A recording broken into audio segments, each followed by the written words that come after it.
Welcome to the Union News Podcast.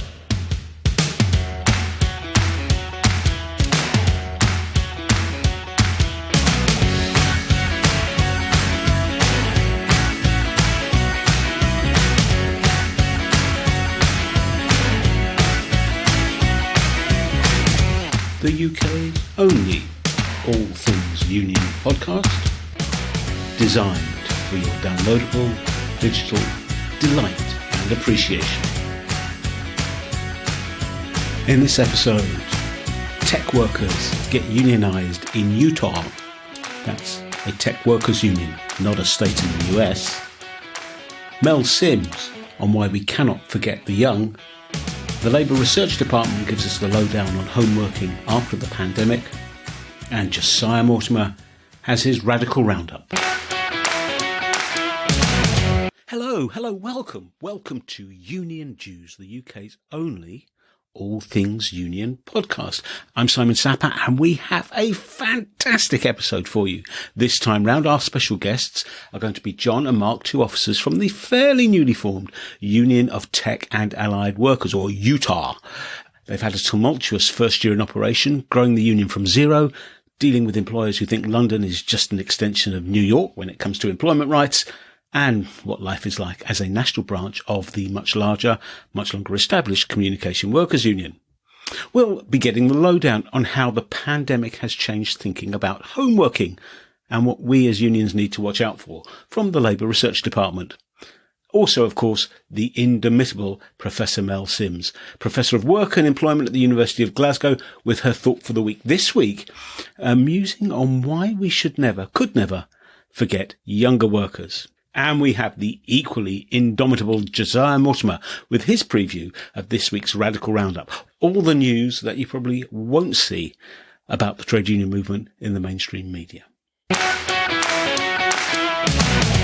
So a packed show, a cornucopia of content. Where to start? I've got to say the chat with Marcus and John from UTAW really is kind of pin your ears back stuff. That's well worth waiting for. But I'll tell you what, let's turn to Mel. Mel Simms, Professor of Work and Employment, University of Glasgow. Now, when it comes to young workers, I think we would all acknowledge that they've paid a heavy price in terms of employment or lack of employment during the pandemic. Younger workers dominate the workforce when it comes to hospitality and when it comes to retail. Those two sectors have really taken a hammering, even more so than many other economic sectors. Large numbers of people have lost their jobs already. Large numbers of young people still on furlough. And, it's a very hard, challenging time for them. Now, as Mel will tell us, in a piece recorded before the outcome of the Scottish elections were known, the impact on employment when you're young can last much, much longer than just the period when you are out of work or looking for work. May is often the time for elections in the UK, so I've been reviewing the policies of the main parties standing in Scotland, and whoever wins, it's clear that the scale of the challenges ahead are huge here and around the world. I think it absolutely goes without saying that the priority for all governments is to make sure that COVID is under control and the economy starts to reopen. That will obviously reduce pressures on the state to subsidise businesses and workers, particularly in sectors where they've had to cease trading. But once things do open up, there's still going to be a huge job ahead, even if the anticipated consumer boom does get going. The problem is that all the evidence from previous recessions shows that many young workers never really catch up if they move out of education into a labour market that's in recession. And that's sometimes what we call a scarring effect, because the consequences of that can be seen in all sorts of economic and well-being data throughout someone's life. So there's going to have to be a massive concerted effort to support young people who've missed the opportunity to make smooth transitions from education to work.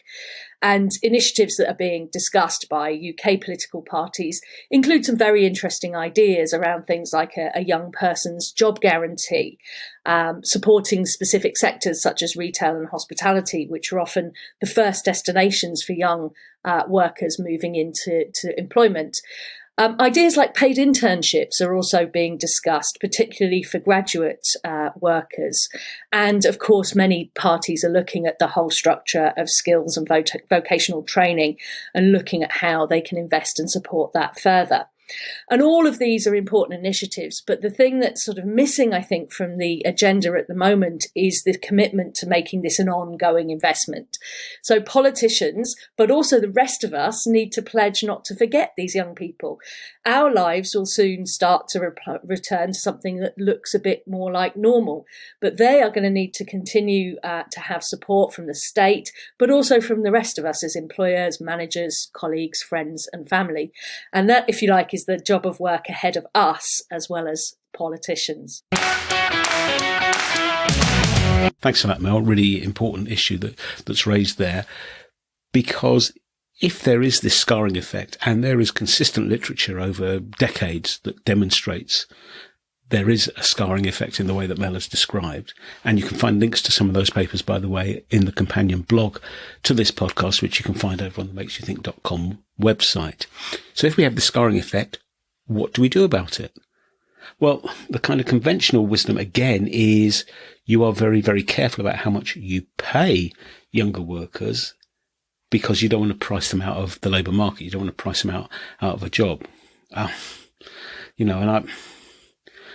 I intuitively, I feel uncomfortable about that. I have to say, I don't know about you, listeners. There is a debate to be had about what the appropriate response is to the risk or the actuality of youth unemployment. Of course, we could take preemptive action, couldn't we? Before we even get to talking about what the right rate of pay is to maximise employment for any particular age group, we could actually take a step back and say, what preventative means can government or employers take, and it would be government more than employers, I think, to safeguard employment and income for younger workers as a particular category because of the scarring effect. And that, of course, takes a determined effort from central government. It takes proactivity. It means being on the front foot and imaginative and innovative in what you're doing. And of course, that's the thinking behind the Kickstart program that the TUC negotiated with the government at the start of the pandemic. And it's a consistent theme in government policy. So there's a recognition there that something needs to be done. The question is how to make it as effective as possible. It's a really live debate anyway, and it's particularly important at the moment. What do you think the best course of action is? What do you think should happen in order to protect younger workers from this scarring effect? You can email the show at unionjews@makesyouthink.com. You can tweet us at JewsUnion. Tell us what you think. Share your views. We're all ears. Join the conversation. Now to our special guests for this episode. Once upon a time, there was a thing called the TWC, the Tech Workers Coalition, a federation of groups of tech workers, mostly in the US, but with some outposts in places like London. Now, the London chapter found numbers attending their meetings increasing, and lots of common issues irrespective of the employer. Gender pay gaps, poor working conditions, unreasonable deadlines, and no obvious structure to allow these issues to be addressed collectively. So, UTAW was born, the Union of Tech and Allied Workers. But they knew they couldn't do what they needed to do alone. A partnership was needed. To cut a long story short, UTAW became a national branch of the CW in 2020. I hooked up with John Chadfield and Mark Storm to chat about their journey so far and what lies ahead. John, Marcus, officers of the Union of Tech and Allied Workers, you are very welcome to the Union Jews podcast. Thank you so much for taking time to join us. Thank you for having us. And I suppose that my immediate thoughts about the creation of the union would be, how did the idea of this union come up as opposed to forming a group or a network? What was the attraction of a union specifically, and what issues were there that needed to be addressed at the beginning? So I'll take that. I'm John. I'm the branch secretary of the United Tech and Allied Workers, or UTAW as we call it. So actually, we started. The UTAW came out of a working group of the Tech Workers Coalition, London.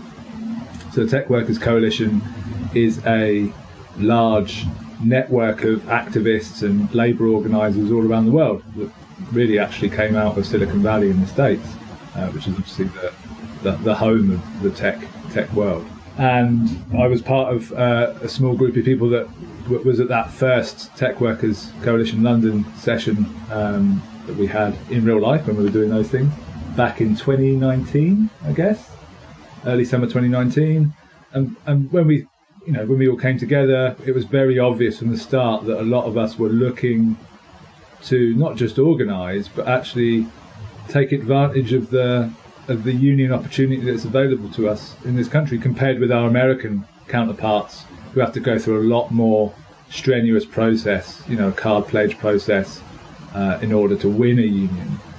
Whereas anyone here obviously can just join one. So it was very early on with Tech Workers Coalition.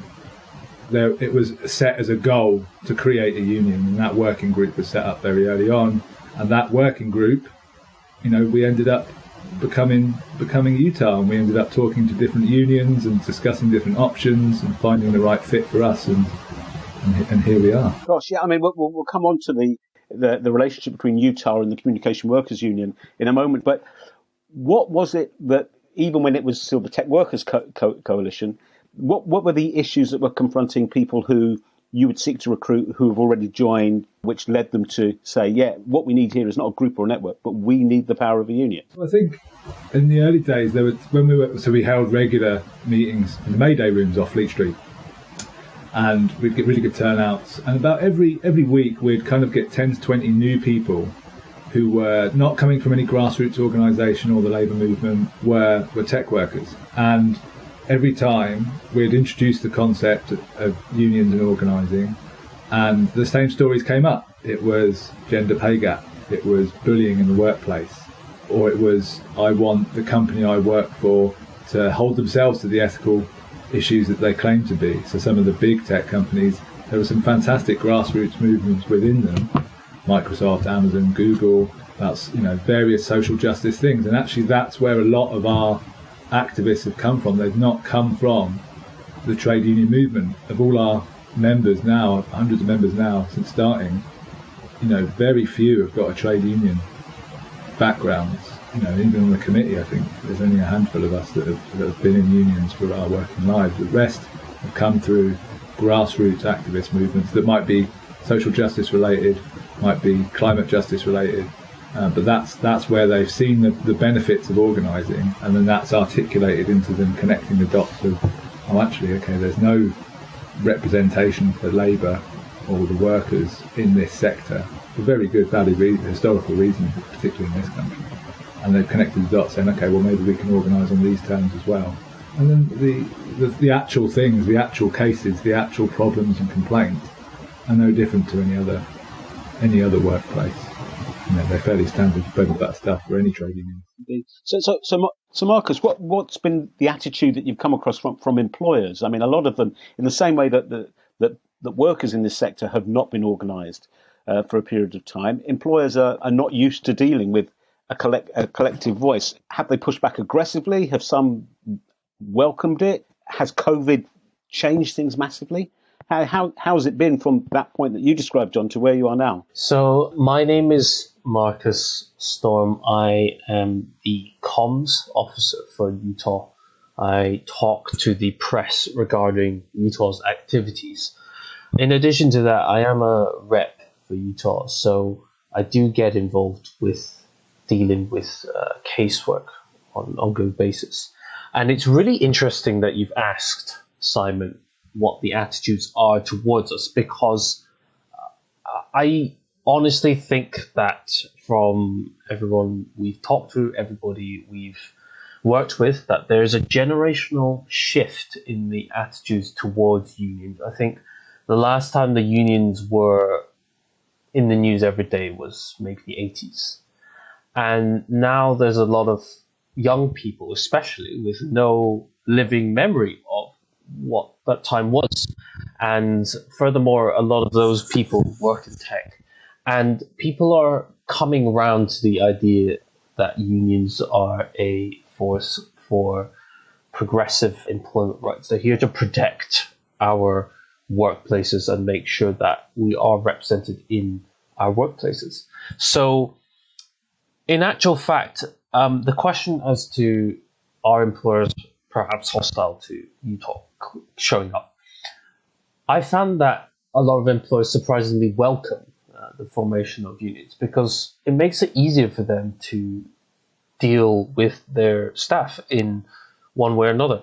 Remember that the economy today is very much more dynamic than it was, again, a generation ago. So new companies are coming and going all the time, especially small and medium-sized companies. They don't have the large HR support functions that larger companies have to accurately deal with and follow workplace legislation. So when workers come with increased awareness and collective asks, a lot of these are seen as very reasonable by employers. So that's been very positive.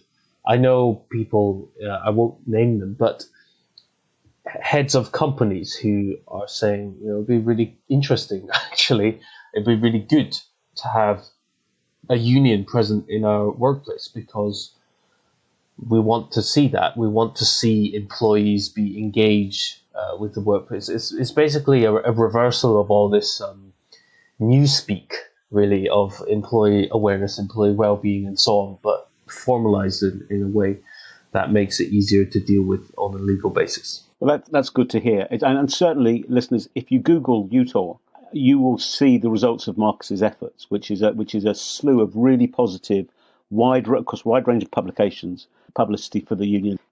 What's the impact of COVID been on your organising and recruiting efforts? I suppose as much a help as a hindrance. It's interesting. I think one thing I'd add to what Marcus is saying is completely right. But actually, we've had CEOs of fairly decent sized startups, venture-backed startups, emailing in saying, how can I create a union shop? So that's a nice problem for us to have, and interesting conversations to have, and that we've had a couple of those. And again, we've not really launched properly or started any recruitment campaigns. So also the CEOs themselves, some of them, at least C-level, they want to join. They're like, can I join as a CEO? Yeah, so those are all good problems for us to have, and interesting conversations just to have. But sorry, going back to COVID, it's both a hindrance. Obviously, we've been planning this for a while, and in normal times, the way we would operate, like any union, there'll be a lot more in-person stuff. And I know for any listeners that are in unions or been involved with the movement, which of course most of you will be, but there's that enormous energy you get from going to these meetings and conferences, and these connections you form that stay with you for your whole life, especially for people in your union outside of the workplace. And we've not had that, but we've done our best, and we've created online communities, and they've blossomed. They really have, truly. And it's a sight to behold that all these people that 1 year ago may never have even heard of a trade union are now actively involved or on a reps training cohort.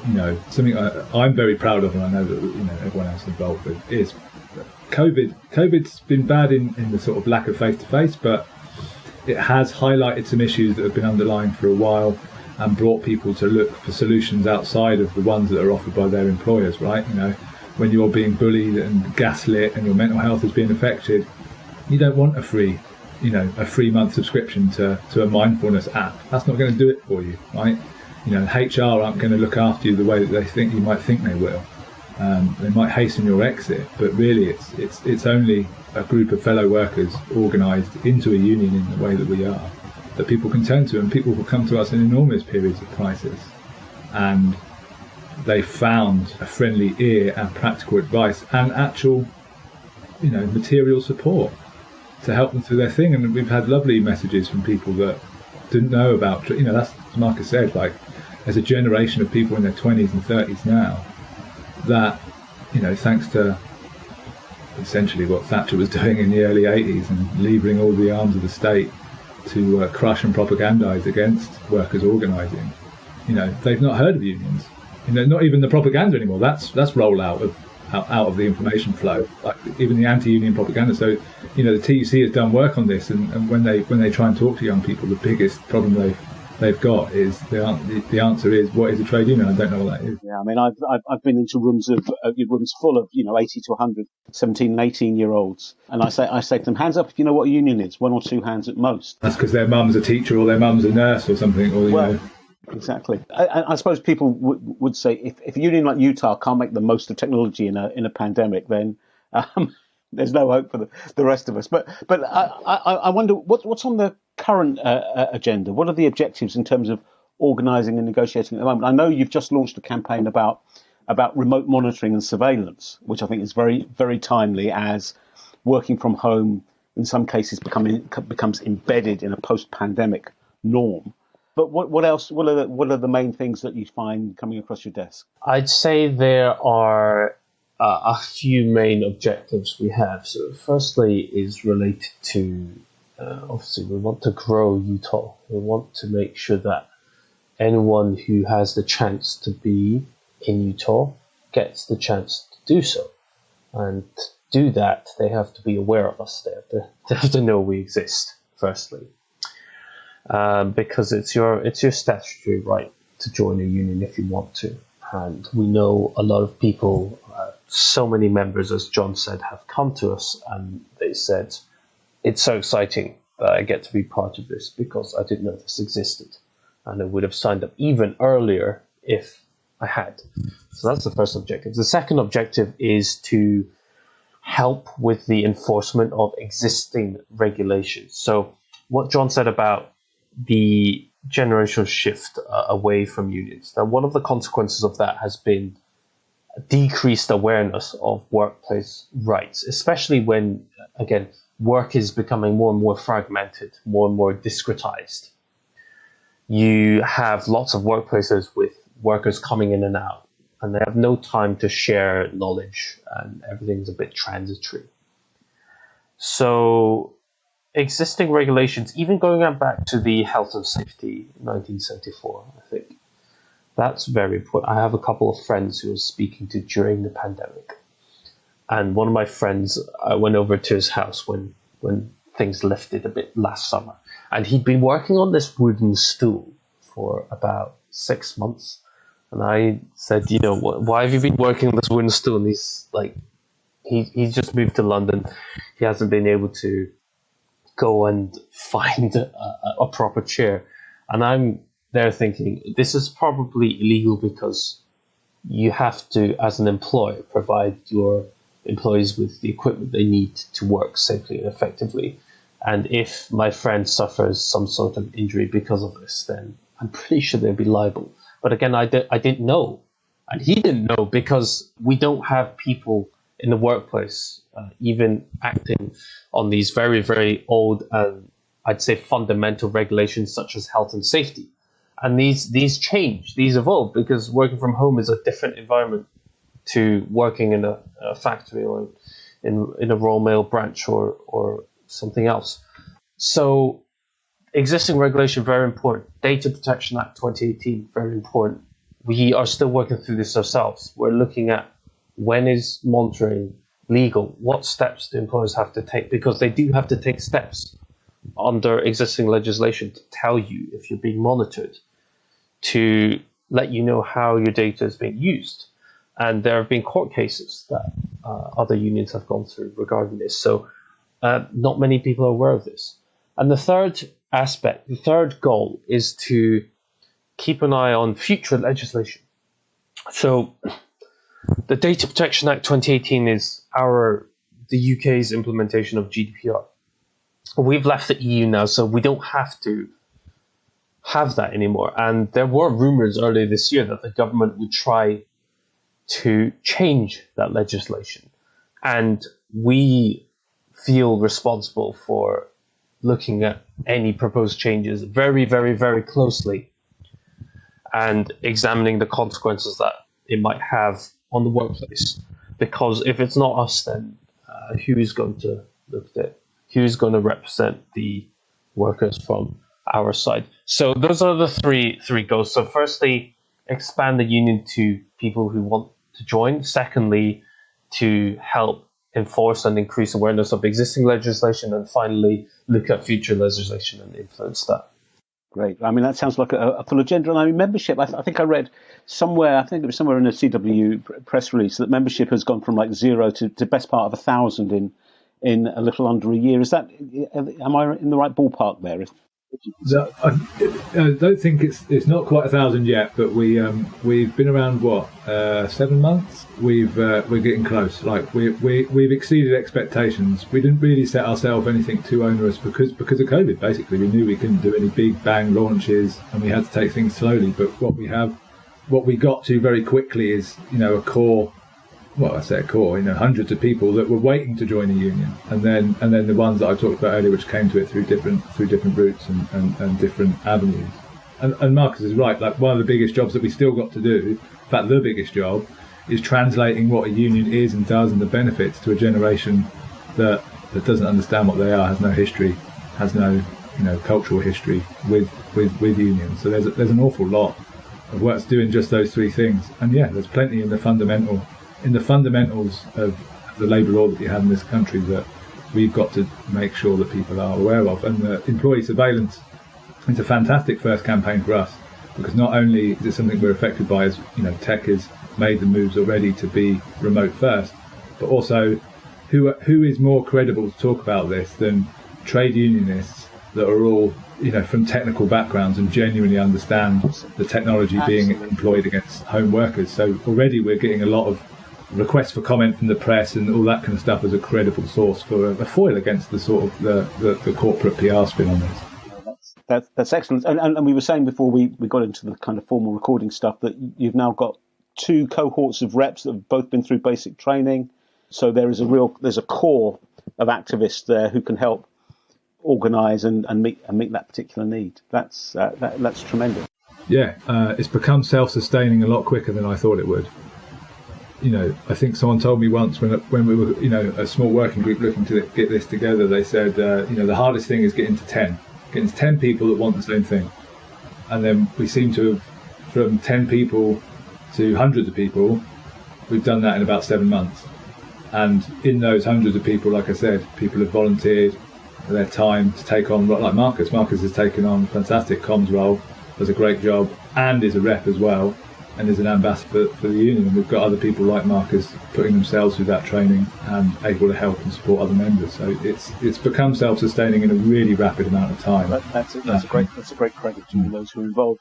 I mean, I'd like to explore, if I can, the relationship with the CW, the Communication Workers Union, because it seems to me that actually could be transformational, not just in terms of UTAW, but in terms of unionisation in the sector as a whole. Because when you think of the resources and the experience of a union like the CWU, if there's an effective synergy between the organising capacity and potential in the main union and the needs of you as a kind of national branch, that's kind of nuclear fusion land, really, isn't it, for union organising? But did you approach them? Did they approach you? How do you engage with the rest of the union? How does all that stuff work? We approached them. We like I said, we got to a point where the working group we had enough interest and mandate from people in Tech Workers Coalition in London to say, actually, let's crack on and do this and see how it would work if we wanted to work with an existing union. And we talked to some, and we had some interesting conversations. But the CWU and Dave Ward particularly joined us on that very first call. Other conversations with the unions, general secretaries, especially its union as large as CWU, hadn't joined us on that first call. Dave joined us straight away, was really excited, completely got what we wanted, the autonomy, the support, the vision we had. And actually, to be fair to the CWU and the leadership there, it's not a million, the national branch, slightly more independent identity and forays into greenfield industries, it's not a million miles away at all from what they were thinking anyway. We came along at a fortuitous time, and for those of your listeners that have tried to get structural changes done inside their union, know how long that can take. Well, it took about 8 weeks in the CWU because the membership got it, the NEC really got it, and it was aligned with things they wanted to do anyway. So it all happened very quickly. Is there still a relationship with Tech Workers Coalition, though? I mean, I understand absolutely the differences between the US recognition model and the UK one, which means you've got to treat things that are happening on either sides of the Atlantic somewhat differently. But nevertheless, the Tech Workers Coalition does a lot of good stuff as far as I can see. Are there still those connections? Are you still able to plug into their work and they inform some of what you're doing? Yeah, totally. I mean, I think the cross-Atlantic thing is an interesting point. And actually, it's something Marcus almost touched on earlier, which is one of the things we see here is that obviously a lot of the bigger tech companies are American, and they see London as just a satellite city, just like New York, just like Seattle, just like Boston. And so one of the most common things we've got, which goes back to that kind of fundamentals thing that Marcus was talking about, is actually we see a lot of employees show us their contracts and T's and C's, and it's American labour law. It's completely unenforceable here. That's really common for the big companies. But that just also goes to show you the dynamic between US tech companies and understanding what the UK labour law is. Essentially, they don't really care. But going back to the Tech Workers Coalition, yeah, we've still got fantastic links with them. And also from the Tech Workers Coalition in the States, unions have been born. Starting with the Kickstarter union, we've also now got the Alphabet Workers union, which is part of our sister union, Communication Workers of America in the States. US Steelworkers is doing stuff as well. YATSE is doing stuff. That it is starting to gather a pace over there, and we are dialed in and connected with all those unions at the worker level, which is the most important bit. And ditto the same as in continental Europe as well. Tech Workers Coalition has spread to Germany, Italy, Slovakia, and we're plugged into comrades over there and what they're up to.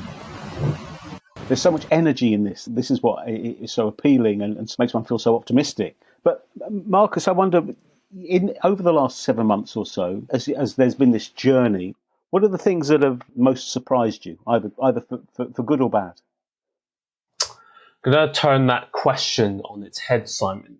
And I'm going to say what's the least surprising in retrospect, because I was speaking to the Telegraph the other day. So I speak to everybody. I speak from Al Jazeera, Financial Times, whatever, because in my opinion, we're here to help employees understand their rights and help employers make and create better workplaces and nurture their future leaders. So everybody's interested in what we're doing. It doesn't matter, actually. And some people are surprised by that, some people aren't. And what the correspondent from the Telegraph asked was regarding the Alphabet Workers Union. She said, is it surprising that all of these new unions are forming, especially during COVID? Is there a big trend here? And I said, well, no, it's not surprising at all. Because if you had spoken to the people inside Google, for example, well, you'll know that the style of management was always very collaborative between management and the workers. So the way I see Alphabet Workers Union forming, and other medium workers union forming, and so on, Amazon's an exception, is that the employers are simply formalizing their powers. So it's less revolutionary than people think. That's in my view, because lots of consultation was happening already. What is different is that the workers realized that they want to formalize their power in some way. They weren't happy with just being asked on what to do. They wanted some kind of actual representation on board or whatever, some sort of decision-making power. And that, in my opinion, reflects that the increased awareness amongst the worker population, even without unions. Right? Union membership had been declining everywhere from 80s, I think. Again, the 80s, it was going down, both as a percentage of workers and in absolute numbers. Right? Even though the population grew, the number of workers grew, the union membership went down. And that totally reversed in COVID-19. So going back to what actually was surprising, the number of union members went up dramatically last year. And that's been great for those of us interested in seeing the union movement revive. But I think that we have still a long way to go. We can't take that for granted. We can't just say, "Oh, it went up, so it's gonna go up again." No, it's up to us now to push our viewpoints, as in we think you should join a union if you can, for example, and we have to continue adapting and evolving. And UTAW, I think, is a fantastic example that unions can evolve. CWU, for example, has been around for forever. And now it's helping UTAW set up, it's helping tech workers organize. And it requires a completely different organizational structure. Everything's online. When CWU was formed, the internet didn't exist, right? So having the same structures, as in it's workers and it's against managers, that sort of political structure, it doesn't. We have to think about that again. We have to adapt to new challenges in technology, new challenges in workplaces, new challenges around people and generational shifts. So we have to remain agile, and we have to remain on the ball and focus as well, because we can't just rely on trends to sweep us back into huge membership numbers again. I don't think that's given at all. We have to work very, very hard for that. No, that's really interesting. And that view about larger unions being the incubator or the host or the launch pad for new unions in new industries is I think a really really interesting one. Just as our time kind of draws to a close, just if we were to meet again in 12 months' time, you've just had your first AGM. So if we were to meet again just after your second AGM, what do you hope will have been achieved in the next 12 months? I think, and we're on track for this already. We'll start to have some recognition agreements. So we'll do some of that stuff that the bigger unions or existing unions have been trying to do in our sector for a long time. And because we've gone about it a different way, I think we're going to succeed. So I think in union speak, we'll have some things like union recognition in place. I expect our numbers would have tripled, and that steady growth will be there. We also will become, it's kind of what I was saying earlier, like for things like employee surveillance, for other topics that affect not just tech workers, but workers across the economy. And we could have a whole other podcast on what is a tech worker. It's essentially, our definition is actually really broad. It's anyone whose labour goes into the profits of a tech company. And guess what? Pretty much everyone's a tech company now, right? So that could be Deliveroo riders and Deliveroo software developers. They're both tech workers. That's one another. And transfer to Amazon. Amazon, fulfillment center workers are working for a big tech company. Why wouldn't we consider them tech workers just as much as a software developer at Google or indeed a security guard at Google? They're all tech workers to us. So it's about establishing that narrative, about understanding exactly, where we're located in the economy and how important the sector is, and becoming a credible source so that workers' views can be at the table. Employee surveillance is a classic example. Like when the press come to Marcus for a comment on those kind of things, like that's us. We're going to be able to represent that authentic, credible view from both a worker's point of view and a technical point of view. And that there will be similar topics and themes that we become that source on, and that will help engage and grow our union so that we can then move into the next phase of the kind of classic bread and butter organising by numbers stuff that we hope we can get to. But yeah, so it's a year of sustainable, steady, slow growth, raising awareness, and just setting the tone. Really, we haven't got any sort of big bang milestones or goals. Like we think some recognition agreements will come along in the next year, but it's not actually our 100% focus. It's the other stuff I mentioned. No, that's a great agenda. That is glass half full and looking to make it fuller, which is great. Marcus, any final thoughts or comments from yourself? I think John is of the under promise and over deliver mentality. I certainly hope that there will be a big bang, and we more than triple our membership, and it's much faster than slow and steady. But obviously that's the minimum of what we want to see. We want to see more members from the regions outside London, and actually COVID-19 has been very good for that. We have lots of Scottish members, for example, that wouldn't have been able to engage with us if COVID-19 hadn't happened and we weren't all online. The other two goals as well, a bigger membership does feed into that. So I'd like to see more workplaces being aware of existing legislation and being more forceful in enforcing them, whether they're employees or employers. And then finally, I'd like to see that we have influence in policy debates which do affect the future of work. Again, it's always below the surface, isn't it?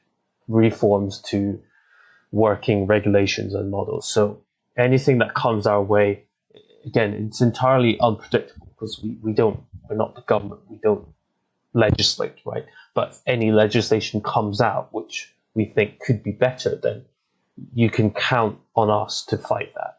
And we will be watching that space very carefully. It's been a joyous half hour or so in your company, gents. Thank you both very much indeed, and every success to UTAW going forward. Yeah, thank you for having us on, Simon. Thanks for having us. Come back in a year and tell you how much we've over-delivered on those things.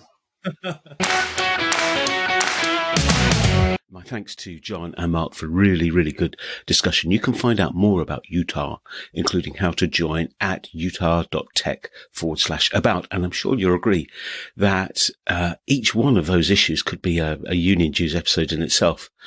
I'm not quite sure what caught your ear, as it were, but John's point about who is a tech worker is a fascinating and vital debate. Is it just developers, programmers and analysts who work for Microsoft or Google or whatever? Or is it everyone who depends on tech for their work, like Deliveroo riders or people who use the waiting game platform? And what does that mean for union organising strategies?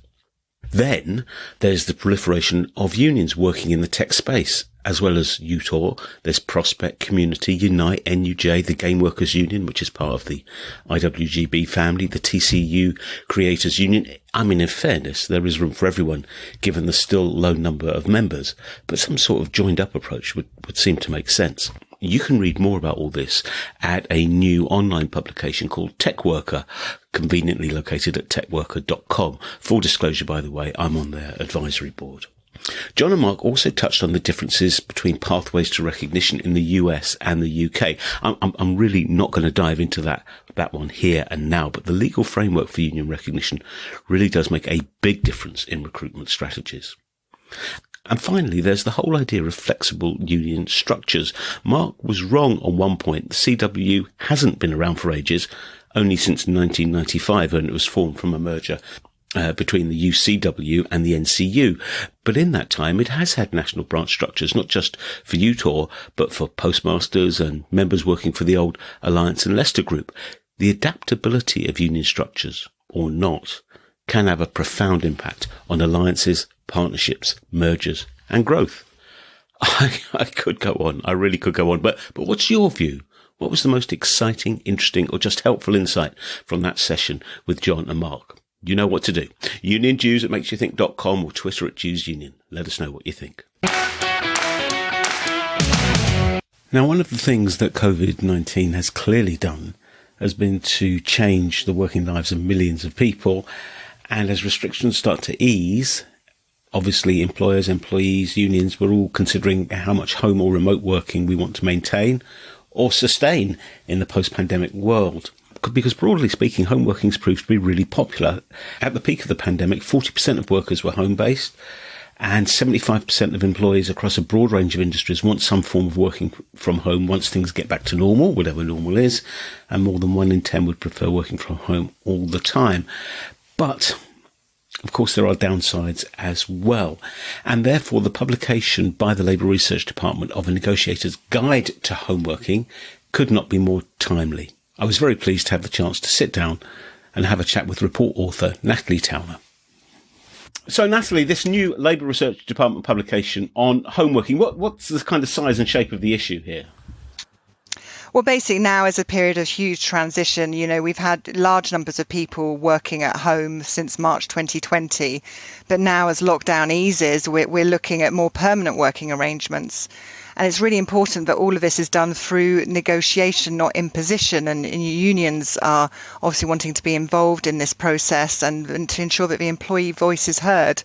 I mean, there will be lots of different requests. People will be pulling in different directions, and it's a real opportunity, in fact, going forward. You know, this is actually quite exciting, but a lot has to be considered. There's a lot of detail to look at, and it needs to be done properly. So we're really sort of warning against sort of blanket changes and, you know, selling of offices to save money or pulling everyone back in Monday to Friday. We just want to make sure that, you know, there's a proper conversation is had at this point. But I suppose it's important, isn't it, that unions themselves are not are not tempted to kind of like throw the baby out with the bathwater, as it were, and simply upend all pre-existing work arrangements. Because while many workers, it seems, are positive about being able to work home in some capacity, not everyone can, not everyone wants to. Yeah, that's right. And for some workers, it's been incredibly difficult. They felt incredibly disconnected at home, felt really stressed and isolated.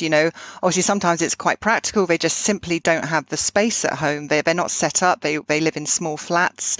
But, it's people have found that they've been working much longer hours. You don't have that natural demarcation between home and work life, when you log off and you get on the train or in the car, and they, the laptop's there the whole time. So they found that, they've been living at work really. And so some people have really, really struggled, and it will be really important for some people to get back into an office environment. And without wanting to generalize or stereotype, are some demographics generally more reluctant about homework than others? Absolutely. I mean, generally, young people are really quite keen to get back, and it's perfectly understandable. I mean, a lot of them, their home arrangements are just not set up. They might be in a flat share, they might still be living with their parents or living alone. And, there's lots of stories of people who've been working, off in their bedroom, really. And it's not just a practical side, it's a social side. It's really important for young workers to be around other people. It's how they learn, that they learn by seeing what other people are doing. And it's also true of people who are new to a job. You don't appreciate all that informal knowledge you acquire just, from small chats, when you're making a cup of coffee, that institutional knowledge we take for granted. So for new recruits and young workers, I would say that a lot of them will be very keen to have some office experience coming up. Is there a risk as well that if people are working remotely, it's almost like their needs, their voices aren't heard in the debate, or their voices aren't sought in the debate? Absolutely. That's a really good point. I mean, unions are warning, we really need, that's part of one of the huge things that needs to be worked through now, is that we don't have this two-tier workforce emerging where people are at home and their voices aren't heard and they don't pick up on communications, and, then their voices aren't heard in meetings. That really needs to be factored in to make sure that, that they are as present as anyone. And that's going to be lots of detail. And obviously some people will be sometimes at work, sometimes in the office. How will meetings happen? And but yes, it would be really important to make sure that they are factored into any decision making going forward. So the timing is right. There's clearly an audience for this. What does the book cover? The book covers, initially it looks at all the different scenarios about how you can work, all the different working arrangements that are possible, and the pluses and negatives of each. And, and what it means for a rep, the rep has to consider, how do they represent workers at home? How often do they reach out to them? How do they reach out to them? What platforms do they use? And there's actually quite a big practical side to this booklet. We had a lot of input from our legal researcher, how to deal with imposition if you're being told, to do something that isn't what you want. And, we look at setting up collective home working arrangements for different factors there to consider around sort of, who pays for what. That's going to be really important, because during the pandemic, everything was sort of done on the hoof and everyone made the best of it as they could. But now we're going to have to look at who pays for what, and we want that to be very, very clearly set out, and implications for your mortgage if you're working from home, for your insurance. But also, obviously, reps will have a huge role to play in terms of health and safety, and making sure that risk assessments happen, awareness raising, and making sure people have the right equipment, that they're properly set up at home. So that's a huge role for the reps going forward. Yeah, I mean, it's the pandemic, I think, taught us to be very kind of binary, sort of black and white about things, right? Yeah, we can't commute, we can't go into offices, we're all going to work at home, that's it. And now, as we consider the matter in a more rounded way, there's a huge role for unions, and a very significant, relevant checklist of all the things that need to be considered. I mean, I forgot to mention, Prospect's done some brilliant work on sort of privacy rights and sort of data protection. And, there's a lot of concern because, workers are entitled to privacy, wherever they are. And obviously, you can see there's a whole added layer to that if they're working in their home. But there's a lot of concern now about sort of email monitoring and, phone monitoring, and obviously even like keystroke logging and all things like that. I think we're going to be hearing a lot more about that in the future. The right to disconnect, for sure. Yeah. Right. So who should get hold of a copy, and how can they do so? Well, basically, if you want to get hold of a copy, it's you go to the LRD website, www.lrd.org.uk, and you click on booklets, and we will be there, sort of negotiating the new homeworking landscape. That's the name of the booklet. That's great. Nathalie, thank you very much indeed. It's been a pleasure. Now, this episode so far, we've looked at young workers. We've spoken at length about tech workers. We've got to grips with homeworking, but that's just skimming the surface of all the news and activity that's going on in the labour movement at the moment. And here, with his roundup of stories that you probably won't see in the mainstream media when it comes to unions, is Josiah Mortimer with his Radical Roundup. Thanks, Simon. First up, the UK's first female Metro Mayor has pledged to work closely with trade unions as she leads West Yorkshire. Labour's Tracy Brabin, elected at the May elections last week, has pledged to build a new model of social partnership between unions, business and government in the region. She wants to establish a Mayor's Manufacturing Task Group involving unions to take West Yorkshire's manufacturing sector forward. And she's pledged to fight against cuts to union loan, as well as ensuring all young people out of work for more than 6 months have an offer of a job, education or training. Next up, 3/4 of the public think teaching assistants aren't paid enough, new polling shows.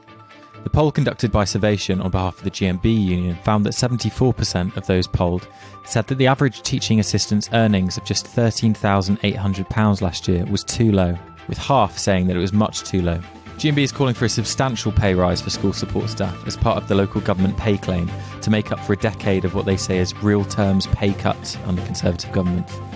Also this week, Shadow Secretary of State Kate Green MP has given university and college union members a boost in their fight against cuts to jobs and courses by pulling out of an event organised by 2 universities planning to close courses. The Labour MP has been due to speak at an online event on Monday 10th of May, organised by Aston University and London South Bank University, but pulled out when she was made aware of plans at both universities to close courses. Aston University is preparing to close its Department of History, Languages and Translation, putting 24 jobs at risk of redundancy. A UCU petition against the cuts has already reached over 6,000 signatures. Also in education news, a coalition of nearly 20 scientists and teaching unions has written to Education Secretary Gavin Williamson to challenge plans to scrap face masks in secondary schools from next week. The letter points to recent ONS data confirming a marked rise in infections over March among children after schools opened for just a few weeks before the Easter break. It points out that according to the latest data, between 10 and 13% of children who are infected with COVID-19 develop persistent symptoms after infection, lasting 5 weeks or more, an indication of long COVID. The letter, which has been signed by several parents' groups and education unions, as well as hundreds of parents and students, warns that increasing infection among children puts household members, parents and the wider community at risk. Recent weeks have seen several outbreaks of concerning variants within schools, the signatory said. Over in Westminster, trade unions and Labour parliamentarians have issued a joint call to ban fire and rehire. Nearly 20 unions and more than 140 MPs and Lords joined together as part of Unite the Union's campaign to prevent employers from using the UK's weak employment laws to raid wages and cut terms such as sick pay. In a letter to Boris Johnson, the unions and politicians called on the Prime Minister to use the Queen's speech on 11th of May to introduce legislation outlawing the controversial practice. Pressure is mounting on the government to take action as soon as possible, with a Unite Commission poll released last week finding that 70% of the public want it made illegal. The TUC also found that 1 in 10 workers had been threatened with fire and rehire during the pandemic, with that number set to grow dramatically as furlough ends unless the law is changed. And last up now, TUC General Secretary Francis O'Grady has taken the unprecedented step of writing to public sector pay review bodies, calling on them to recognise and reward the efforts of key workers. It was the first time the TUC General Secretary has appealed directly to pay review bodies. The letter says a significant pay rise for public sector workers is fair, affordable and necessary, and it warns that holding back the living standards of public sector workers will hit economic recovery in the UK. That's all from this week's Radical Roundup on the Union Jews podcast. Find the full Radical Roundup on leftfootforward.org this Wednesday. And back to you, Simon. Thanks. Well, many thanks for that, Josiah. Much appreciated as ever. And it kind of paints a funny picture of the world we're living in today, doesn't it, listeners? On the one hand, you have really strong public opinion saying that fire and hire is wrong, that teaching assistants are no way paid enough, that there shouldn't be these cuts to certain courses at universities, which are kind of made almost inevitable by the financial model that applies, but it actually impoverishes our nation in so many ways. You've got all that, and then you've got polling results in the elections from last week, which largely, not totally, of course not totally, but largely favours parties who don't espouse the same sort of values that are reflected in those news stories that Josiah's covered. There's a challenge for us, and no mistake. Just time for my usual and heartfelt shout out to my fellow podcasters who form the Labour Podcast Radio Network. This is a collection of over 100 trade union related shows, including Union Dues, that are accessed through the Labour Radio Podcast portal. If you go to labourradionetwork.org, you can get through to that treasure trove of audio material. As ever, there is a companion blog to this podcast that contains links, background, signposting, all the stuff you need to follow up some of the things, all of the things that we've discussed over the last 40 minutes or so. You can find that on the makesyouthink.com website. Also, if on the podcasting platform of your choice, you could rate Union Dues or subscribe to us or both, that would be very much appreciated. Thank you. So my thanks as well to Josiah, to Mel, to Nathalie, to Mark, and to John, but most of all to you for spending some of your precious time in our company. It's been great to have you along. I hope you'll all stay safe, look after each other, stay well. We'll be back on the 25th of May for the next Union Dues, and I hope to see you there. Bye for now.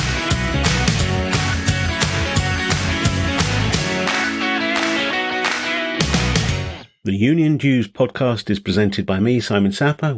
It is a Makes You Think production.